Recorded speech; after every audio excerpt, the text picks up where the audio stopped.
கர்த்தருக்கு பிரியமானவர்களே, உங்கள் அனைவரையும் இந்த காணொளி காட்சி வழியாக மீண்டும் ஒரு முறை சந்திப்பது மிகுந்த சந்தோஷத்தை கொடுக்கிறது.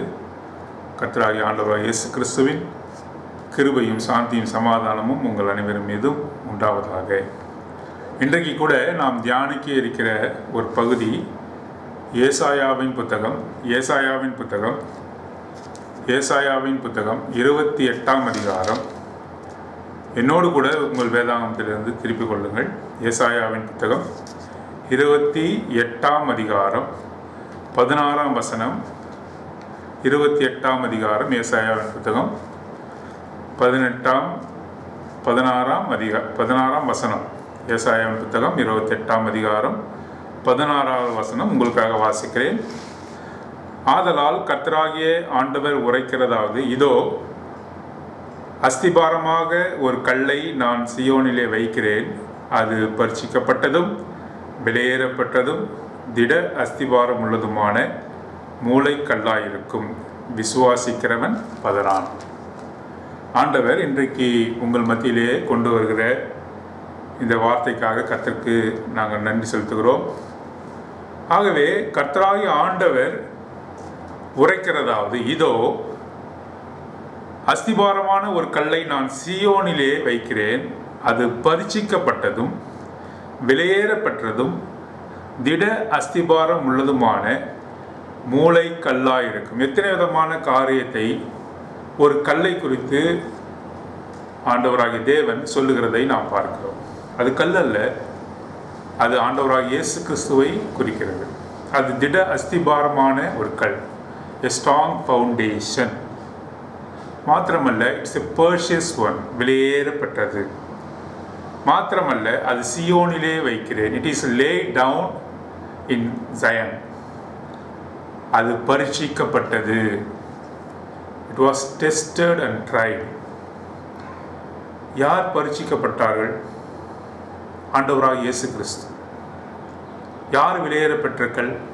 ஆண்டவராகிய இயேசு கிறிஸ்து. திட அஸ்திபாரம் உள்ள கல் எது? ஆண்டவராகிய இயேசு கிறிஸ்து. எல்லாவற்றுக்கும் மேலாக அது பரீட்சிக்கப்பட்டது, இட் வாஸ் டெஸ்டட். பிதாவாகிய தேவன் மனுக்குலத்தை பாவத்திலிருந்து மீட்கும்படியாக ஆண்டவராகிய இயேசு கிறிஸ்துவை இந்த உலகத்திலே அனுப்பினார். ஆகவே ஆண்டவராகிய இயேசு கிறிஸ்து இந்த உலகத்திலே வந்து எந்த மனுஷனையும் பாவத்திலிருந்து மீட்கும்படியாக சிலுவையிலே தம்மை தாமே ஒப்பு கொடுத்தார். அவர் பரீட்சிக்கப்பட்டார், பரீட்சையிலே தேறினவராக நின்றார். அவர் சொல்லுகிறார், ஆண்டவராகிய இயேசு கிறிஸ்து சொல்லுகிறார், தன்னிலே தானே தான் ஒன்றும் செய்வதில்லை, எல்லாவற்றையும் பிதாவின் சித்தத்தின்படி இந்த உலகத்திலே செய்கிறேன் என்று சொல்கிறார். நான் எப்பொழுதும் பிதாவின் சித்தத்தின்படி செய்கிறவனாக காணப்படுகிறபடியால் பிதா என்னிலே பிரியமாய் இருக்கிறார் என்று சொல்கிறார். ஆகவே பிதாவினுடைய பூரண சித்தத்தை இந்த உலகத்திலே அவர் செய்ய வந்தார். ஆகவே அவர் கீழ்ப்படியாமையின் பிள்ளைகளைப் போல நம்மை போல அவர் இல்லாமல் பிதாவுக்கு முற்றுமுடைய கீழ்ப்படுகிறவராக காணப்பட்டார். அவர் தன்னிலே தானே அவர் ஒன்றும் செய்யவில்லை, எல்லாவற்றிலும் கீழ்ப்படிந்திருந்தார், தம்மை ஒப்பு கொடுத்தார். பிலிப்பியர் 2ஆம் அதிகாரத்தில் வாசிக்கிறோம், மரண பரியந்தமும் தம்மை ஒப்பு கொடுத்தார். பிதாவின் சித்தத்தை அவர் நிறைவேற்றினார், சிலுவையின் மரணத்தை அவர் ஏற்றுக்கொண்டார். அவர் பரீட்சிக்கப்பட்டார், பரீட்சையிலே தேறினவராக காணப்பட்டார், வெளியேறப்பெற்ற கல்லாக இருந்தார். ஆகவே உனக்காகவும் எனக்காகவும் அவர் இந்த உலகத்திலே வந்தார். திட அஸ்திபாரமான ஒரு கல்லாக இருக்கிறார். மாத்திரமல்ல, மூளைக்கல்லாக அவர் காணப்படுகிறார். எபேசியர் 2ஆம் அதிகாரத்தில் வாசிக்கிறோம், அந்த மூளைக்கல்லின் மூலமாக, அந்த மூளைக்கல்லை வைத்து நாம் ஆவிக்குரிய மாளிகையாக கட்டப்பட்டு வருகிறோம் என்று சொல்லி எபேசியர் 2ஆம் அதிகாரத்தில் வாசிக்கிறோம். அவர் மீது, அந்த மூளைக்கல்லாகிய திட அஸ்திபாரமான அந்த கல்லின் மீது இசைவாக நேர்த்தியாக ஒரு கட்டடம் கட்டப்பட்டு வருகிறது. அது நீங்களும் நானும் தான். அந்த கல் எப்படிப்பட்ட கல்?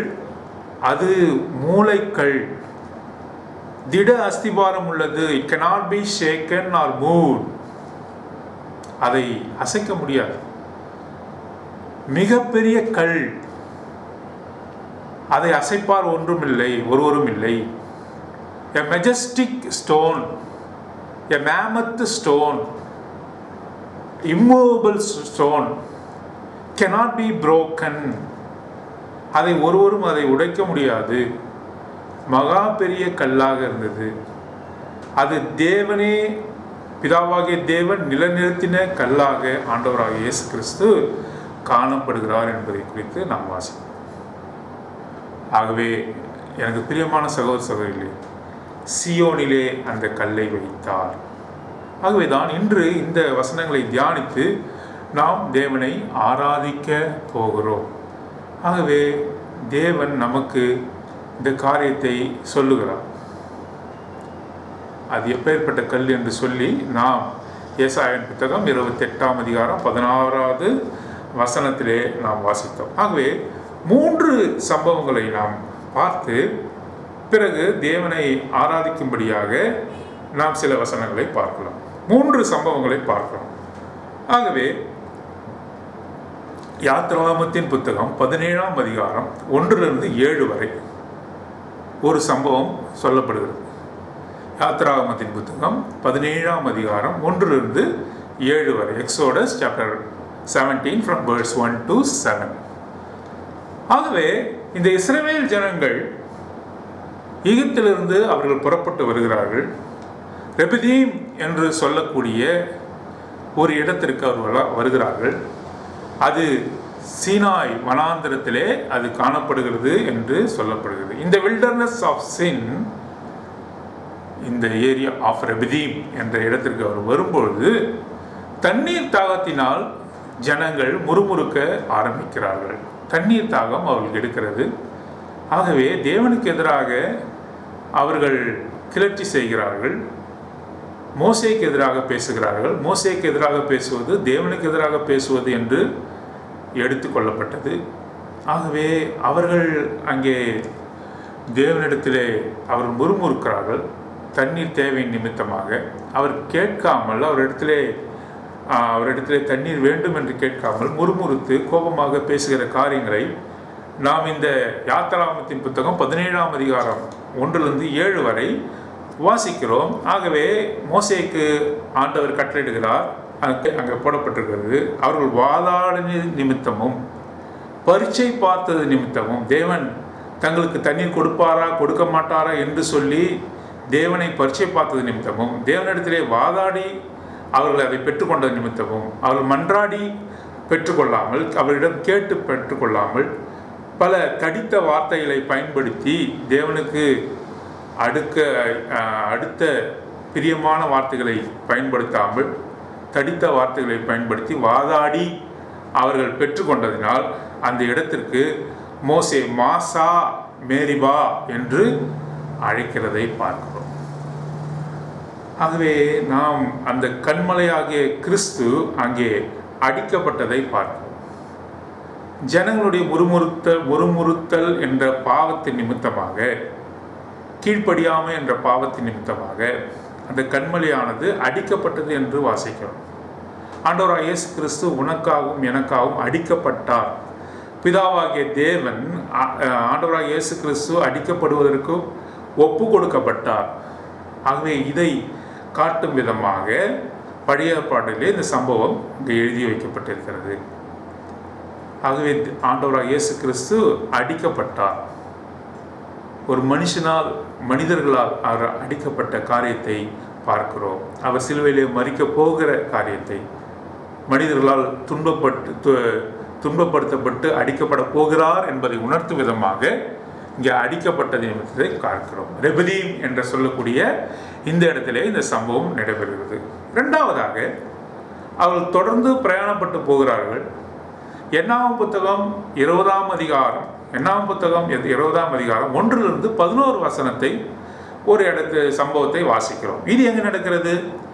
காதேஷ் என்ற அந்த இடத்திலே, சீன் வனாந்தரத்திலே நடக்கிறது. காதேஷ் என்ற அந்த இடத்திலே, சீன் என்ற அந்த வனாந்தரத்திலே நடக்கிறது. நாம் யாத்ராகம புத்தகம் 17ஆம் அதிகாரம் 1-7 வரை வாசித்தது ரெபிதீம் என்ற இடத்துல நடந்தது. இது இந்த காரியம் எந்த இடத்துல நடக்குது என்றால் திரும்பவும் தண்ணீர் தேவைக்காக அவர்கள் முறுமுறுத்தார்கள். ஆகவே இது காதேஷ் என்று சொல்லக்கூடிய இடத்துல சீன் வனாந்தரத்திலே நடக்கிற காரியத்தை பார்க்கணும். அது என்னாகும் புத்தகம் 20ஆம் அதிகாரத்தில் வாசிக்கிறோம். ஆகவே இந்த சம்பவத்திலே ஆண்டவர் சொல்லுகிறார், நீ தண்ணீர் தேவை நிமித்தமாக அவர்கள் புலம்பும் பொழுது ஆரோனிடத்திலும் மோசே இடத்திலும் சொல்லுகிறார், கண்மலையை பார்த்து நீ பேசு என்று சொல்லுகிறார். ஆனால் இவர்கள் கீழ்ப்படியாமல் அங்கே என்ன செய்கிறார்கள், மோசே அந்த கண்மலையை திரும்பவும் அடிக்கிறதை பார்க்கிறோம். அவன் பேசாமல் அவன் அடிக்கிறதை பார்க்கிறோம். இருந்தபொழுதும் தனது தாசனாகிய மோசேயை கனப்படுத்தும் விதமாக அவர் தண்ணீர் கொடுத்தார். கீழ்ப்படியாமல் மோசே செய்தாலும் கூட அந்த இடத்துல மோசேயினுடைய செயலை பார்த்து அவர் தண்ணீரை ஜனங்களுக்கு கொடுத்தார். ஆடு மாடுகளும் ஜனங்களும் அவர் குடித்தார்கள் என்று சொல்லி பார்க்கிறோம். இது காதேஷ் என்ற இடத்துல நடைபெறுகிறது. பின்பாக அவர் சொல்லுகிறார், நீ ஜனங்களுக்கு முன்பாக என்னை நீ பரிசுத்தம் பண்ணவில்லை, நான் சொன்ன விதமாக நீ செய்யவில்லை. மோசேயை பார்த்து சொல்லுகிறார், நான் பேசு என்று சொன்னேன், நீ அடித்தாய். ஆகவே ஜனங்களுக்கு முன்பாக நீ என்னை கனம் பண்ணவில்லை. ஆகவே நீயும் ஆரோனும் கானான் வாக்குத்தத்தம் பண்ணப்பட்ட கானான் தேசத்திலே நீங்கள் பிரவேசிக்க முடியாது என்று சொல்லிவிட்டார். பாருங்க, அவர் பரிசுத்த தன்னை பரியாசம் பண்ண விட்டார். அவர் சொல்றதை செய்யணும். இதுதான் தேவன் விரும்புகிறார். இப்பொழுது அந்த கண்மலையை அவர்கள் என்ன பண்ணாங்க, பேசாமல் அடித்தார்கள். ஆண்டவராக இயேசு கிறிஸ்து ஒரு முறை மாத்திரம்தான் சிலுவையிலே மரிக்க வேண்டியதாக இருக்கும். ஒரு முறை மாத்திரம்தான் நமக்காக அவர் மரித்தார். நமக்காக மாத்திரமல்ல, இந்த சர்வலோக பாவத்துக்காக பாவ நிவாரணியாக இந்த கல்வாரி மலையிலே ஒரு முறை மாத்திரம்தான் அவர் மரித்தார்.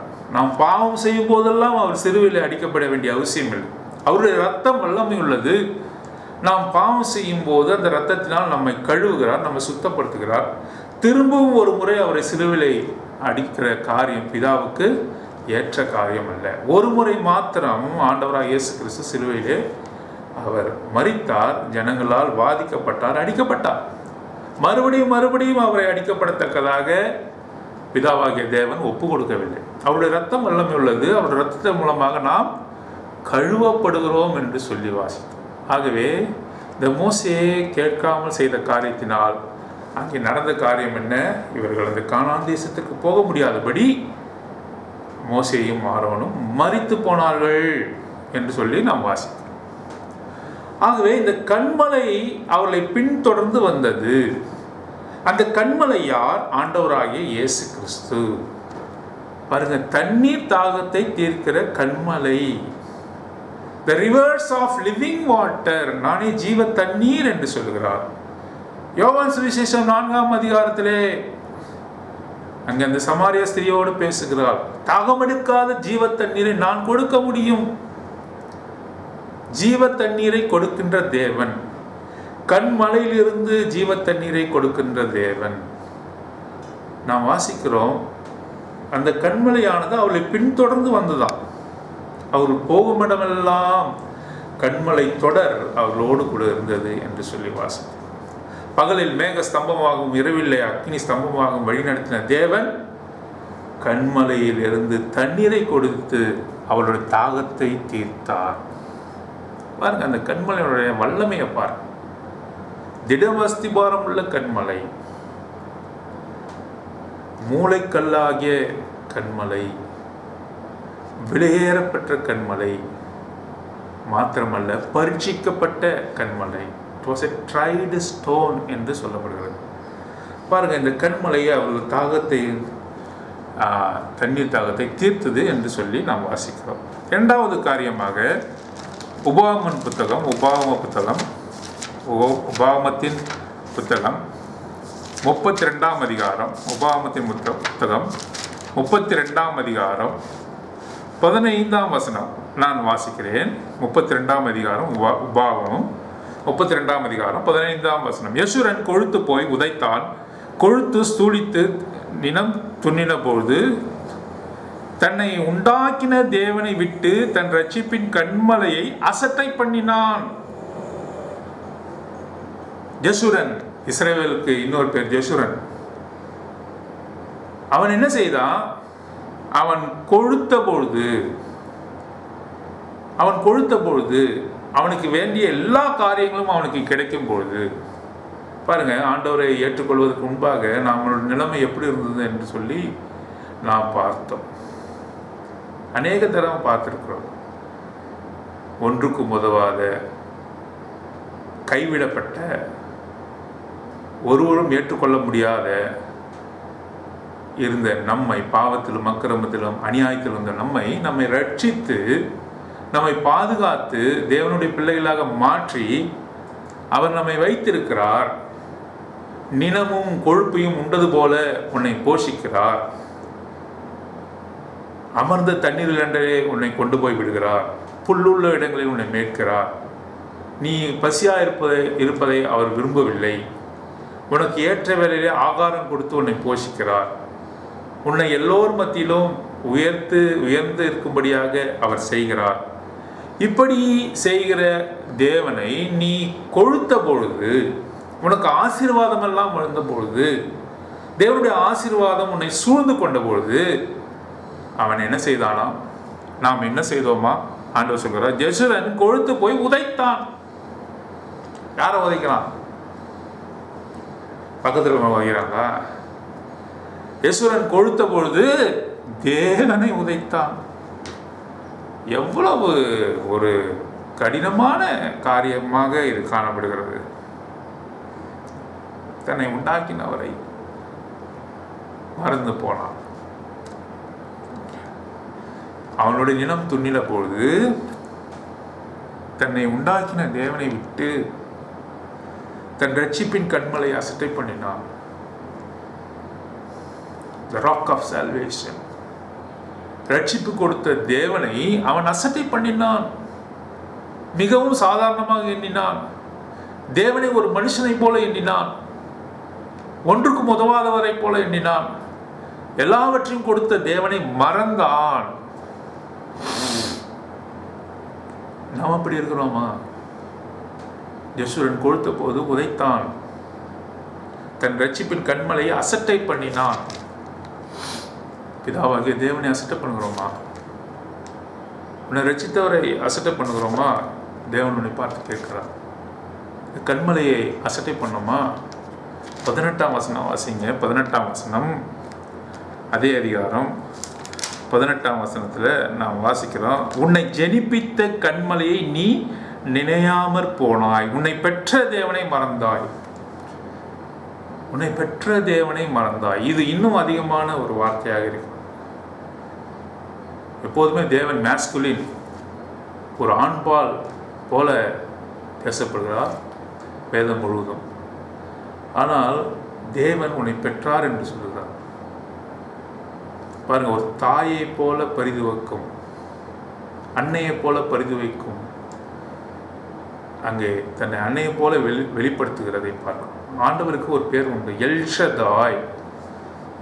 எல்ஷதாய் என்று சொல்லும் பொழுது பால் கொடுக்கிற தன் தாயை போன்றவர் என்ற அர்த்தம். அதற்கு ஒரு அர்த்தம் உண்டு. எல்ஷதாய், தாய், பால் கொடுக்கிற தாய்க்கு நிகரானவர் என்ற அர்த்தம். இங்கே நாம் வாசிக்கிறோம் 18ஆம் வசனத்தை, உன்னை ஜனிப்பித்த கண்மலையை நினையாமற் போனாய். உன்னை பெற்ற தேவனை மறந்தாய். இந்த கண்மலையானது உன்னை பெற்றது. மறந்து போனையா?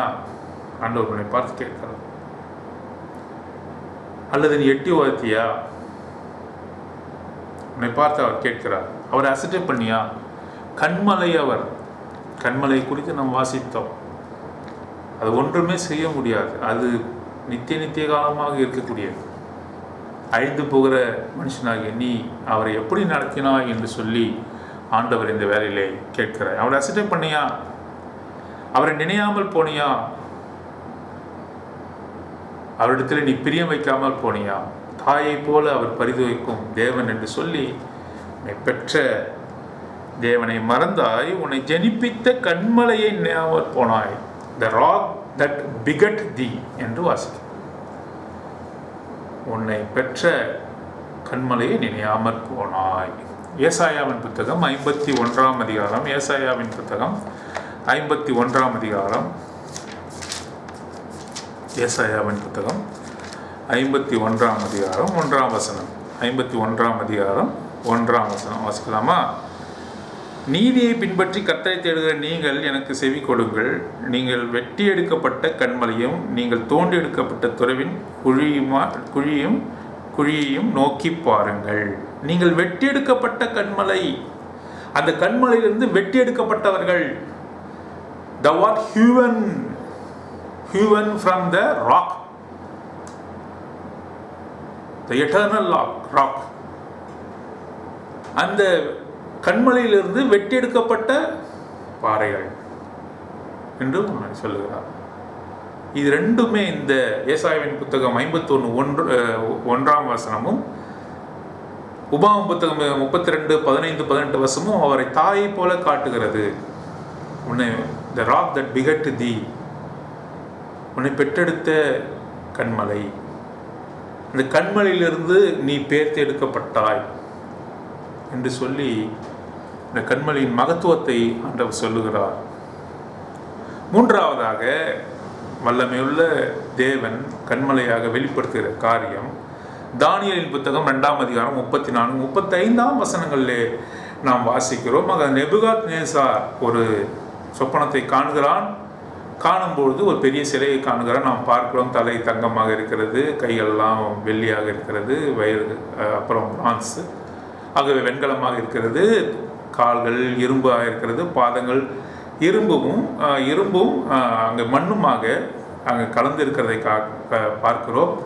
அங்கே ஒரு பெரிய கல் அங்கே வருகிறது, வந்து அது பாதத்தின் அடையிலே அது பேர்த்து எடுக்கிறது. ஆகவே முழு அந்த உருவமும் அங்கே விழுந்து ஒன்றுமில்லாமல் போகிற காரியத்தை நாம் பார்க்கிறோம். அது தானியேலின் புத்தகம் 2ஆம் அதிகாரத்திலே நாம் வாசிக்கிறோம். அந்த கல்லை குறித்து ஒரு வசனம் வாசிக்கலாம். தானியேலின் புத்தகம் 2ஆம் அதிகாரம், தானியேலின் புத்தகம் 2ஆம் அதிகாரம்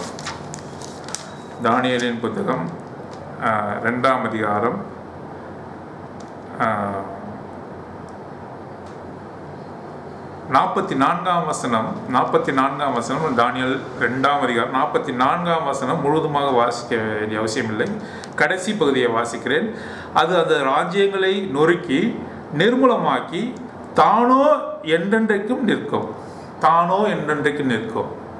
அந்த கல் இந்த ராஜ்யங்கள் முழுவதும் அதை நிர்மூலமாக்கி தானோ என்றென்று நிற்கும். தானோ என்ற அந்த இடத்துல அங்கே அந்த கல் போடப்பட்டிருக்க வேண்டும்.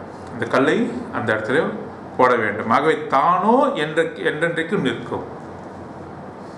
Eternally it will be established என்று பார்க்கிறோம். ஆகவே உன்னதமான காரியங்களை ஆண்டவர் பேசுகிறார். மாத்திரமல்ல, அடுத்த காரியமாக மத்தேயு சுவிசேஷம் 16ஆம் அதிகாரம் 18ஆம் வசனம், மத்தேயு சுவிசேஷம் 16ஆம் அதிகாரம், மத்தேயு சுவிசேஷம் என்னோடு கூட நீங்கள் திருப்பிக் கொள்ளுங்கள். மத்தேயு சுவிசேஷம் 16ஆம் அதிகாரம் 18ஆம் வசனம். மேலும் நான் உனக்கு சொல்லுகிறேன், நீ பேதுருவாய் இருக்கிறாய், இந்த கல்லின் மேல் என் சபையை கட்டுவேன், பாதாளத்தின் வாசல் அதை மேற்கொள்வதில்லை என்று அவர் சொல்லுகிறார்.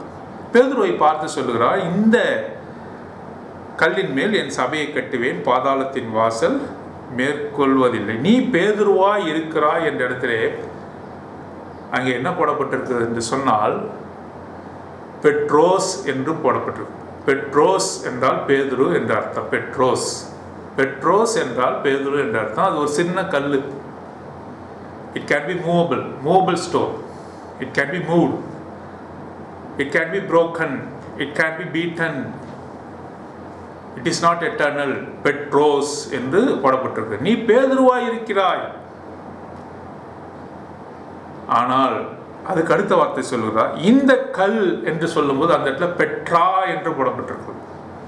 பெட்ரா என்ற a massive stone, a majestic stone A immovable stone, an immovable stone, it cannot be perished, it cannot be moved, majestic stone என்று அர்த்தம். இந்த கல் என்று சொல்லும்போது அது ஆண்டவராக இயேசு கிறிஸ்துவை குறிக்கிறது. பேதுரு என்று சொல்லும்போது அது சிறிய கல்லாய் குறிக்கிறது. அது அழிந்து போகக்கூடிய கல்.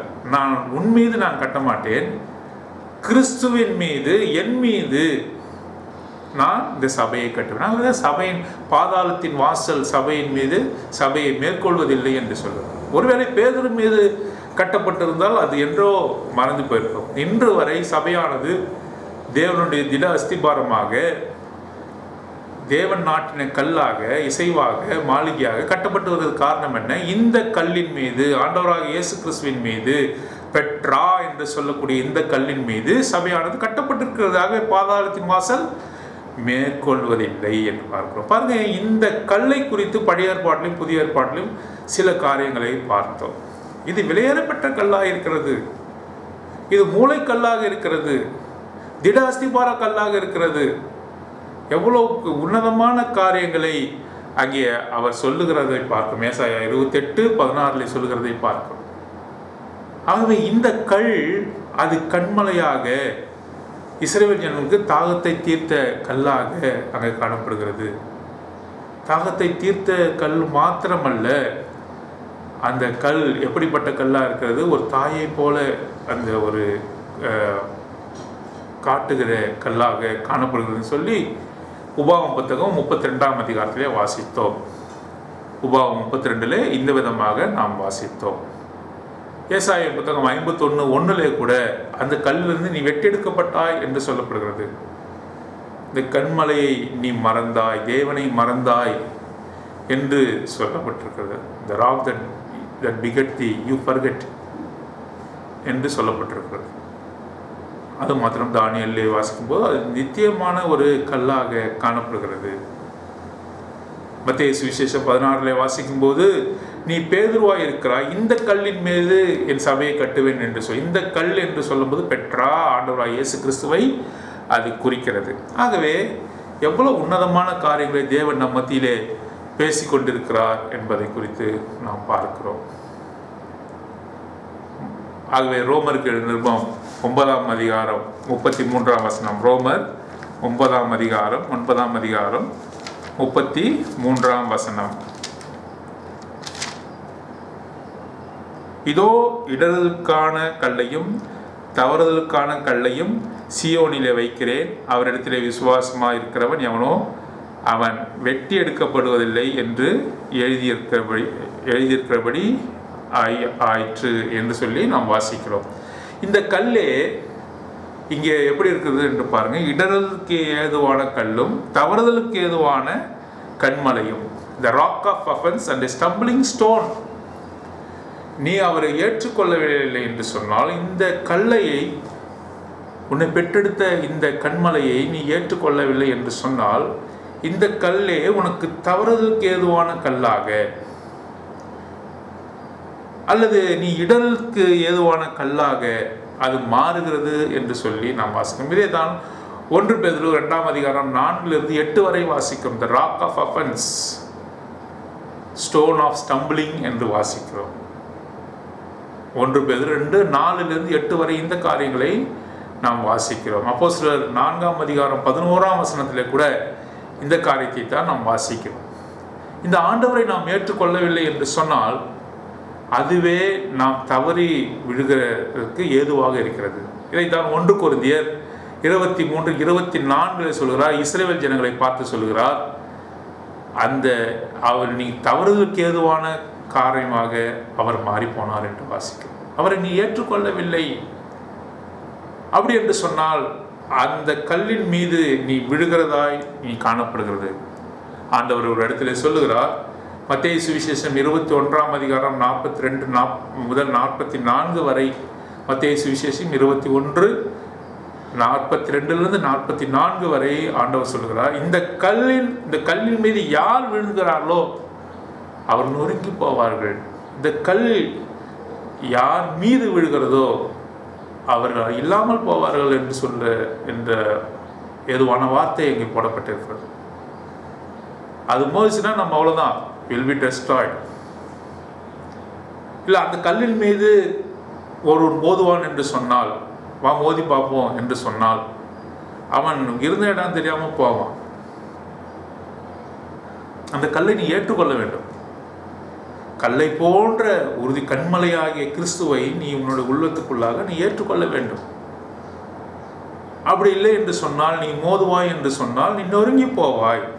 அல்லது அந்த கல் யார் மீது விழுகிறதோ, தானியேல் 2ஆம் அதிகாரத்தில் வாசித்த வண்ணமாக அவ்வளோ பராக்கிரமுள்ள அந்த சிலையானது நொறுங்கி போனது, இல்லை இருந்த இடம் தெரியாமல் போனது. அது ராஜ்யங்களை குறிக்கிறது, பல்வேறு ராஜ்யங்களை குறிக்கிறது.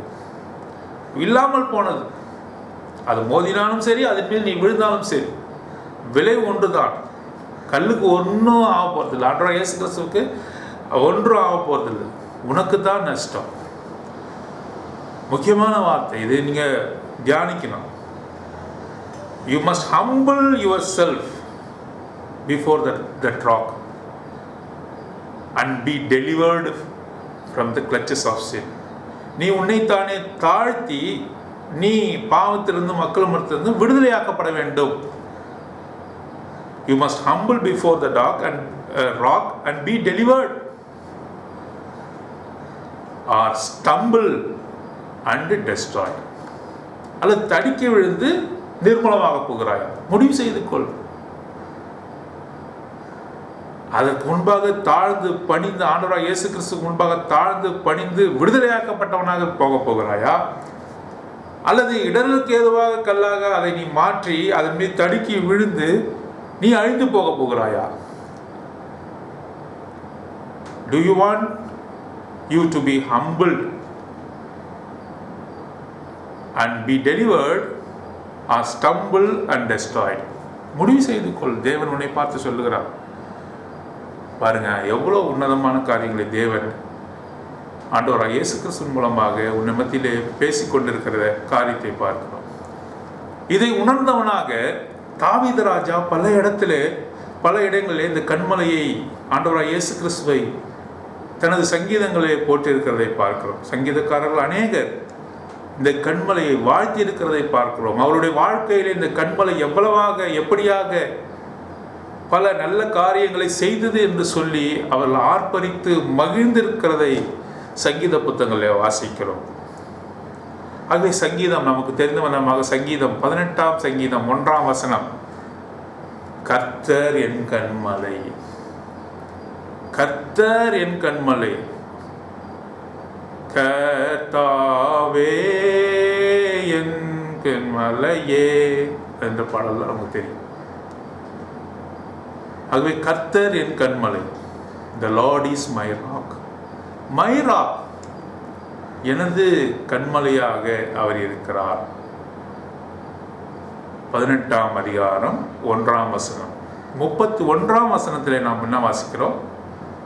18ஆம் அதிகாரம் சங்கீதம் 18ஆம் அதிகாரம் 31ஆம் வசனத்தில் நாம் வாசிக்கிறோம், கர்த்தரை அல்லாமல் தேவன் யார்? நம்முடைய தேவனையன்றி கண்மலை யார்? நம் தேவனையன்றி கண்மலை யார்? 31ஆம் வசனம். கர்த்தரை அல்லாமல் தேவன் யார்? நம்முடைய தேவனையன்றி கண்மலை யார்?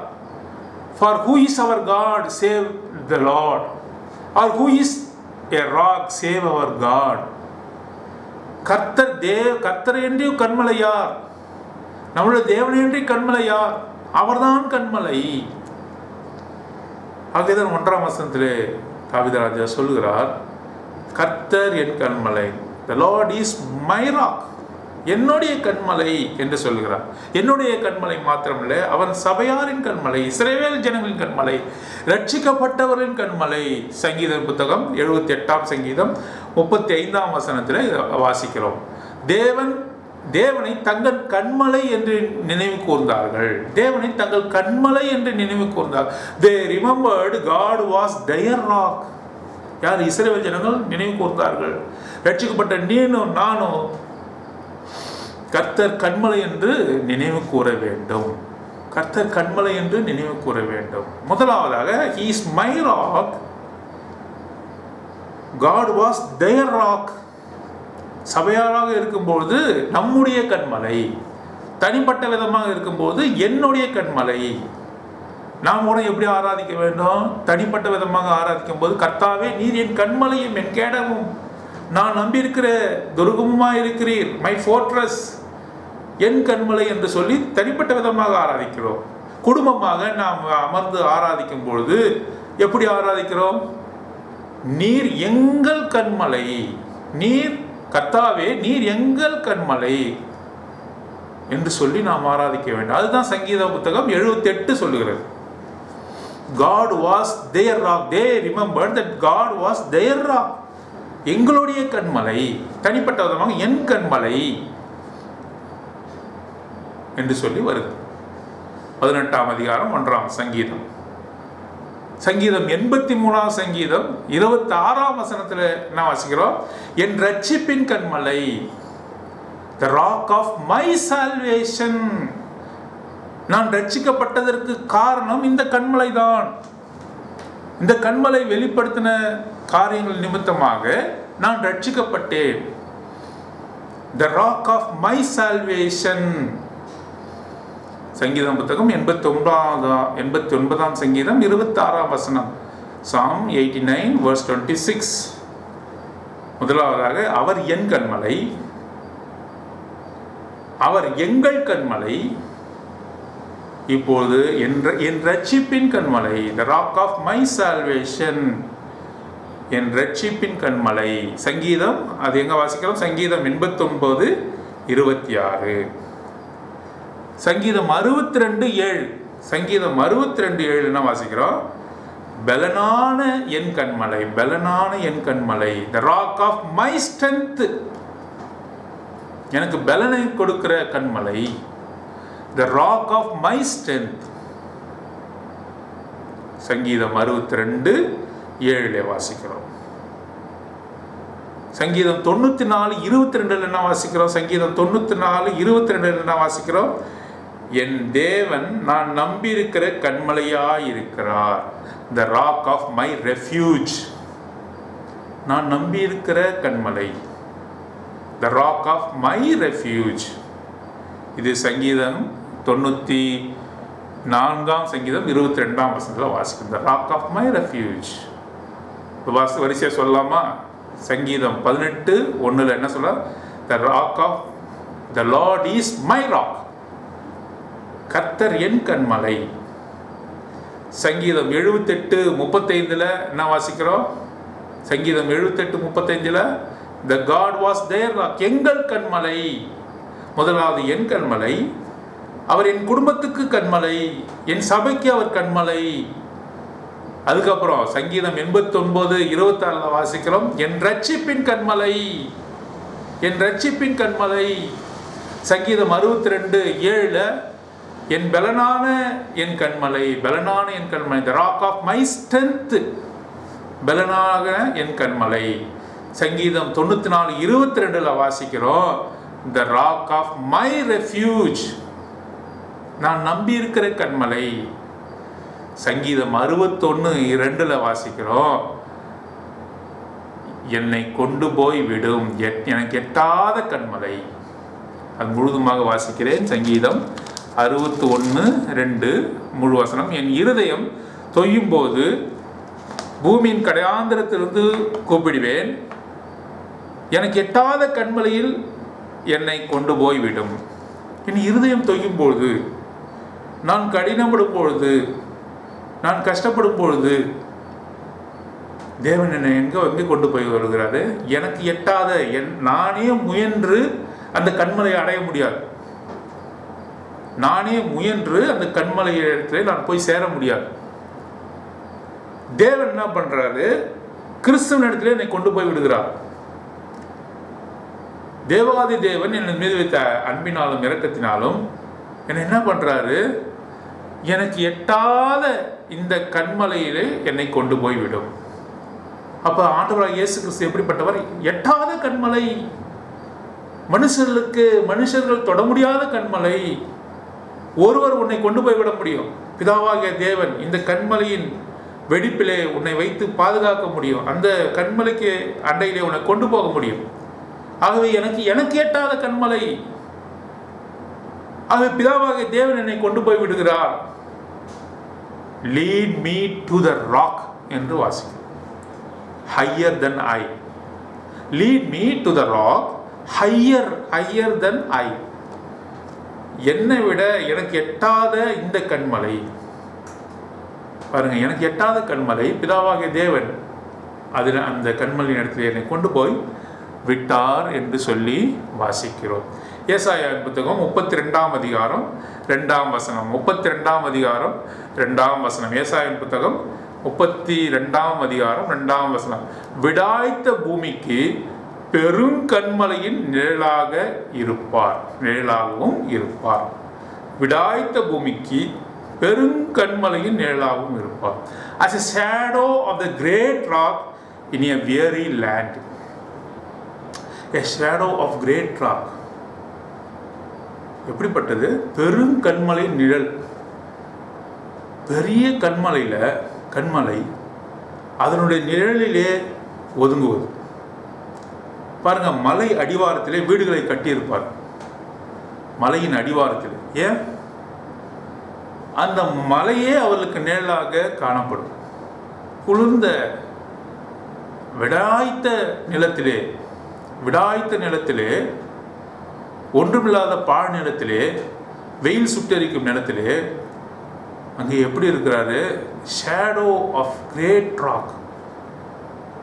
அங்க பார்க்கிறோம், பெருங்கண்மலையின் நிழலாக இருக்கிறார். ஷேடோ ஆஃப் கிரேட் ராக், பெருங்கண்மலையின் நிழல். இது எங்க வாசிக்கிறோம்? ஏசாயாவின் புத்தகம் 32:2 வாசிக்கிறோம்.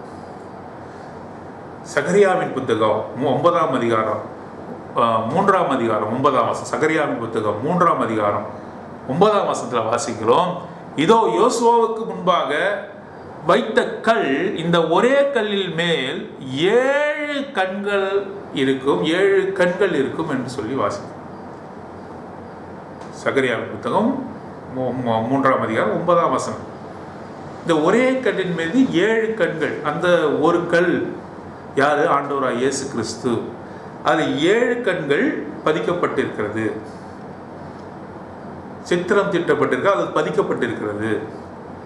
7 கண்கள் என்று சொல்லும்பொழுது நமக்கு உடனடியாக வெளிப்படுத்தின விசேஷம் 5ஆம் அதிகாரம் 6ஆம் வசனம் ஞாபகம் வருது. அவர் எப்படிப்பட்டவராக இருக்கிறார்? 7 கண்களை உடையவர், 7 கொம்புகளை உடையவர், 7 கண்களை உடையவர் ஆண்டவராகிய இயேசு கிறிஸ்து. வெளிப்படுத்தின விசேஷம் 5ஆம் அதிகாரம் 6ஆம் வசனத்தில் வாசிக்கிறோம். சகரியா 3:9 7 கண்கள் பதிக்கப்பட்டிருக்கிறது. ஆண்டவராகிய இயேசு கிறிஸ்து 7 கண்கள் உடையவர். 7 கண்கள், 7 என்று சொல்லும்போது பரிபூர்ணத்தை குறிக்கிறது. Shows perfectness. முழுமையாக உன்னை பார்க்கக்கூடியவர், முழுதுமாக உள்ளையும் வெளியையும் எல்லாவற்றையும் பார்க்கக்கூடியவர், உள்ளிந்திரியங்களை நினைப்பதை பார்க்கக்கூடியவர், உன் உள்ளத்தில் ஆழத்தில் என்ன இருக்கிறது என்று பார்க்கக்கூடியவர், உள்ளத்தில் ஒன்று வைத்துக்கொண்டு வெளியே ஒன்று பேசுகிறாய் என்று பார்க்கக்கூடியவர். அவருக்கு முன்பாக எல்லாம் நிர்வாணமாக காணப்படுகிறது, வெளியரங்கமாக இருக்கிறது, ஒன்றும் அவருக்கு மறைவானது இல்லை. சங்கீதக்காரனாக தாவீது சொல்கிற, நான் உண்மை விட்டு எங்கே போவேன்? வானத்துக்கு ஏறினாலும் நீர் அங்கே இருக்கிறீர், சமுத்திரத்தில் இறங்கினாலும் நீங்க அங்கே இருக்கிறீர், பூமியின் கடையாந்திரத்திற்கு நான் போனாலும் அங்கே இருக்கிறீர். உம்முடைய கண்களை விட்டு நான் எங்கே போவேன்? எல்லாவற்றையும் பார்க்கிறது, பரிபூர்ணமாக பார்க்கிறது. நீ அவரிடத்தில் ஒன்றும் மறைக்க முடியாது. உள்ளத்தில் இதை போட்டு நான் மறைத்துக் கொள்வேன் என்று சொல்லி நீ மறைக்க முடியாது. ஒருவேளை மனைவியிடத்தில் மறைக்கலாம், மனைவி கணவனிடத்தில் மறைக்கலாம், பிள்ளைகள் தகப்பனிடத்தில் மறைக்கலாம். அவரிடத்தில் நீ மறைக்க முடியாது. எல்லாம் நிர்வாணமாக இருக்கு.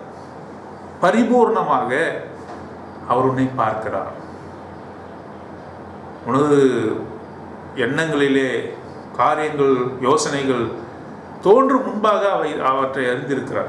அவரை விட்டு எங்க போவ? நீ அவரிடத்துல சரணாகதி தான் அணையும். ஏமாத்த முடிஞ்சா ஏமாத்த இல்லாம முடியாதே. அவரிடத்துல சரணாகதி தான். You must humble and B delivered are you will be stumble and Detroit. தடுக்கி விழுந்து மறிச்சு போவ. உன்னை தாழ்த்தி அவரிடத்துல ஒப்பு கொடுக்க ஆண்டவர். இதைத்தான் 2 நாளாகவும் 16ஆம் அதிகாரம் 9ஆம் வசனம் வாசிக்கிறோம். அவருடைய கண்கள் பூமி எங்கும் உலாவிக் கொண்டிருக்கிறது. அவருடைய கண்கள் பூமி எங்கும் உலாவிக் கொண்டிருக்கிறது. 7 கண்களை உடையவர். பார்த்தீங்களா? எத்தனை காரியத்தை ஆண்டவர் நமக்கு இன்றைக்கு உணர்த்திருக்கிறார். அவர் எனது கண்மலை, அவர் எங்களின் கண்மலை. மூன்றாவதாக அவர் ரட்சிப்பின் கண்மலை, ராக் ஆஃப் மை சால்வேஷன். பலனான என் கண்மலை, the rock of my strength. நான்காம் காரியம், அவர் நான் நம்பி இருக்கிற கண்மலை, the rock of my refuge. நம்பி இருக்கிற கண்மலை. அது மாத்திரமல்ல, இந்த கண்மலையானது என்னை விட பெரியதாக இருக்கிறது. நான் எட்ட முடியாத, நான் தொட முடியாத கண்மலை, எனக்கு எட்டாத கண்மலை. The rock that is higher than I, that is higher than I என்று வாசிக்கிறோம். எனக்கு எட்டாத கண்மலை. அதுக்கப்புறம் என்ன வாசிக்கிறோம்? The shadow of great rock. கண்மலையின் பெரும் கண்மலை, சாதாரண கண்மலை, பெரும் கண்மலையின் நிழல். பெருங்கண்மலை நிழலாக அவர் இருக்கிறார். அந்த கண்மலை உனக்கு நிழலை தருகிறது, உனக்கு ஆறுதலை தருகிறது, தேர்தலை தருகிறது. பெருங்கண்மலை நிழலாக அவர் இருக்கிறார். அது மாத்திரமல்ல, 7 கண்களை உடைய கண்மலை, பரிபூர்ணமாக உன்னை பார்க்கிறார் என்று சொல்லிப்பார். இந்த தேவன் தன்னை எப்படியாக உனக்கு வெளிப்படுத்துகிறார் என்பதை குறித்து நாம் வாசிக்க வேண்டும். வாசித்து அறிந்து கொள்ள தேவன் நமக்கு உதவி செய்திருக்கிறதை பார்க்கிறோம். பாருங்க, இது ஒரு வசனத்தை வாசித்து நம்ம முடிச்சிடலாம். ஏசாயாவின் புத்தகம் 42ஆம் அதிகாரம். ஏசாயாவின் புத்தகம் 42வது அதிகாரம். ஏசாயாவின் புத்தகம் 42வது அதிகாரம் 11ஆம் வசனம் நான் உங்களுக்கு வாசிக்கிறேன். 11வது வசனம். வனாந்திரமும் அதன் ஊர்களும், கேதாரியர் குடியிருக்கிற கிராமங்களும் உரத்த சத்தமிட கடவுது. கண்மலையிலே குடியிருக்கிறவர்கள் கெம்பீரித்து, கண்மலைகளிலே குடியிருக்கிறவர்கள் கெம்பீரித்து. those who are inhabited in the rock shall shout praise. என்ன பண்ணுவாங்க? கண்மலைகளிலே குடியிருக்கிறவர்கள், they will shout with joy, with praise, with adoration. கண்மலையில் நீ குடியிருக்கிறாயா? ஆண்டவர் கேட்கிறார். ஏசாயா 42:11. கண்மலைகளில் குடியிருக்கிறவர்கள், those who are inhabited in the rock or near the rock will shout. நீ ஆண்டவர் இடத்திலே நீ குடியிருக்கும் பொழுது உன்னுடைய உள்ளத்திலிருந்து ஆராதனை வெளிப்படும் என்று சொல்லி தேவன் சொல்லுகிறார். அது மாத்திரமல்ல, மத்தேயு சுவிசேஷம் 7 நமக்கு அறிந்த வண்ணமாக 7ஆம் அதிகாரம் 24ஆம் வசனம். அங்கே கண்மலையின் மேல் கட்டப்பட்ட வீடு திட அஸ்திபாரமாக இருக்கிறது. திட அஸ்திபாரமாக இருக்கிறது. பெருங்காற்று வந்தது, வெள்ளம் வந்தது, ஒன்றும் செய்ய முடியல. எது? அந்த வீடானது அந்த கண்மலையின் மீது கட்டப்பட்டு இருக்கிறது. மத்தேயு சுவிசேஷம் 7ஆம் அதிகாரம் 24ஆம் வசனம். The house that was founded upon the rock was stable. உறுதியாக இருக்கிறது. கண்மலையின் மேல் கட்டப்பட்ட வீடு உறுதியாக காணப்படுகிறது. அந்த கண்மலை உனது வீடு. உனது வீடு என்று சொல்லும்போது உனது வாழ்க்கை எதிர் மீது கட்டப்பட்டிருக்கிறது. சிந்தித்துக்கொள். உனது வாழ்க்கை எதுவுமே கட்டப்பட்டிருக்கு. பெருமள்ளம் வரும்பொழுது, பெருங்காற்று வரும்போது, சூழ்நிலைகள் மாறும் பொழுது, உன்னுடைய வாழ்க்கையில கஷ்டம் வரும்போது உன்னுடைய வாழ்க்கை அங்கே நொறுங்கி போகிறது. கண்மலையின் மீது உனது வீடு கட்டப்பட்டிருக்கும் என்று சொன்னால் அது உறுதியாக இருக்கும் என்று சொல்லி ஆண்டவர் சொல்லுகிறார். அது ஒன்று பெருமழை பெய்தது, வெள்ளம் வந்தது, அந்த வீடு உறுதியாக நின்றது. அந்த வாழ்க்கை, உனது வாழ்க்கை உறுதியாக இருந்தது. ஏன் என்று சொன்னால், நீ கண்மலையின் மீது கட்டப்பட்டிருக்கிறாய். ஆண்டவராகிய இயேசு கிறிஸ்துவின் மீது கட்டப்பட்டிருக்கிறாய். அவர்தான் நமது ரட்சிப்பின் தேவன், ரட்சிப்பின் கண்மலை, பலனான கண்மலை. மாத்திரமல்ல, the shadow of great rock என்று சொல்லி வாசிக்கிறோம். பெருங்கண்மலையின் நிழல். அவர் எனது கண்மலை. ஆண்டவரிடத்தில் நம்ம ஒப்பு கொடுக்கலாமா? ஆண்டவரை நம்ம ஆராதிக்கலாமா?